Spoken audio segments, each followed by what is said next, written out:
Hey there, this is my step Crocodile review, and this is a funky little truck. So on screen you'll see the Crocodile driving around in various roles from tanker to cargo hauler.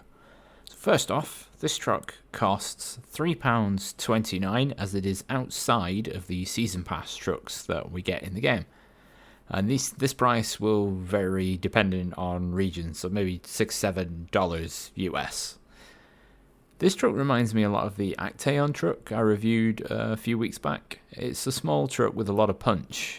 You can run it as a fuel tanker, mobile garage, or a cargo hauler, either with a flatbed and trailer or with a high and low saddle if you so desire.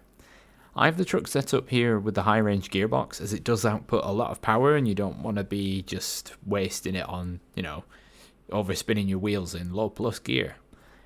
The unique looking van body add-on is equipped with 500 repair points, 2 spare wheels and 60 litres of fuel, and the fuel tanker from the Addon holds 900 litres of fuel. On the cabin roof you can equip the roof rack for an additional 60 litres of fuel, and that is, you can have that regardless of the other add-ons. So with the roof rack combined with the truck's regular fuel, you'll be rocking 210 litres, which is far from a shoddy amount given the truck's size. And that's more fuel than the Pacific P512 and the Azov 5319. It's more than what they get, which is bad. This game really doesn't make sense at times.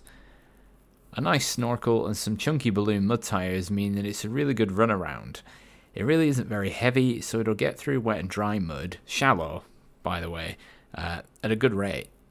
Do be wary though, this thing won't be soaring through the deep wet mud, especially when towing a trailer, as we'll see later on. On a road in a high gear, you'll get anywhere between about 4 and 7 litres consumption per minute, which is okay, and dirt roads is about the same.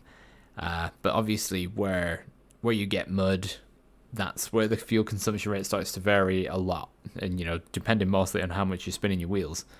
So in the mud, about 7 to 16 litres, give or take. That's if you're trying to speed through it. But if you're at a crawling rate, you'll probably get less than 10 litres per minute, which is pretty good. You get about 7 or 8. Only in the deep wet mud did the Crocodile struggle when towing a trailer. It does put in a good shift though, honestly. The flatbed, however, is a bit misleading, but I can understand why. The original single cargo flatbed as seen for the Addon and the Ford F750 was a little too small, making it fiddly to get the cargo bits in and out when using a crane. The Crocodile's cargo bed looks as if it's about 1.5 times the size, so there shouldn't be any issue, and the cargo sits in the middle and keeps the center of gravity nice and optimal. There are plenty of tyre options apart from in the mud category where you can only have the TMHS1 tyres as mentioned earlier, but they're more than adequate for this truck.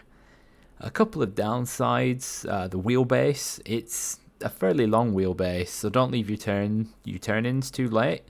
And there's no small loading crane, unlike you do with the similarly sized Addon and Ford F750. You can see where the comparisons are here. So there's not much more than that, really. If you're speeding along and you catch some terrain, you may well rebound and flip over. This did happen to me because I hit a barrier at the side of the road, but unfortunately, just my luck, I wasn't recording. This is a cool truck. I like its looks. It's definitely an old but gold design.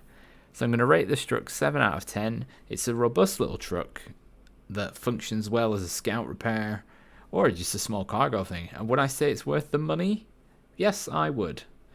So I want to thank you very much for watching. If you found this video useful, then please let me know down below. And if you could give the video a little like, as it really helps out the channel and lets me know if these videos are really good. And have a great day.